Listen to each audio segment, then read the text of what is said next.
মানুষের জীবনে সফলতা এবং ব্যর্থতা এই দুইটা শব্দ যেন ছায়ার মতো অনুসরণ করে।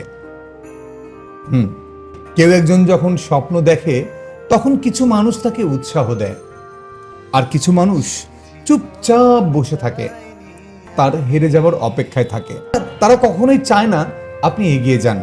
তারা অপেক্ষা করে কবে আপনি হোঁচট খাবেন, কবে আপনি হেরে যাবেন। এরকম পরিস্থিতিতে সবচেয়ে বড় শক্তিটা হলো কি জানেন? সবচেয়ে বড় শক্তি নিজের উপরে বিশ্বাস রাখা। আপনার ব্যর্থতা কামনা করে তারা হয়তো আপনার আত্মবিশ্বাসে আঘাত হানতেই পারে, কিন্তু তারা কখনো আপনার পরিশ্রমকে নষ্ট করতে পারে না।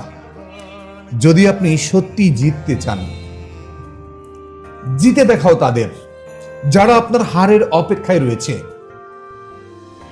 আর এই বাক্যটি শুধু চ্যালেঞ্জ নয়, এটা এক ধরনের প্রতিজ্ঞা। এটা সেই মানুষের মুখের উত্তর যে মুখের হাসির আড়ালে আপনার পতনের স্বপ্ন দেখে। এটা সেই আত্মার জোর যে প্রতিদিন কষ্ট করে অভাব অনটনের মধ্যে থেকেও স্বপ্ন দেখে সফল হওয়ার। জীবনের প্রত্যেকটা পর্যায়ে এমন মানুষ থাকবে যারা যারা বিশ্বাস করবে আপনি পারবেন না, কিন্তু মনে রাখবেন আপনি জিতলেই তাদের সব সন্দেহ, অবিশ্বাস আর অহংকার ভেঙে চুরমার হয়ে যাবে। তাই চুপচাপ লড়াই করে যান, মন দিয়ে নিজের লক্ষ্যের দিকে এগিয়ে চলুন।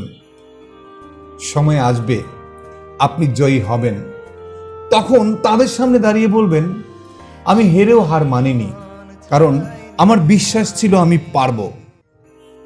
অতএব প্রতিকূলতাকে ভয় না করে বিদ্বেষীনদেরকে উত্তর দিতে হয় নিজের কাজ দিয়ে, সফলতা দিয়ে।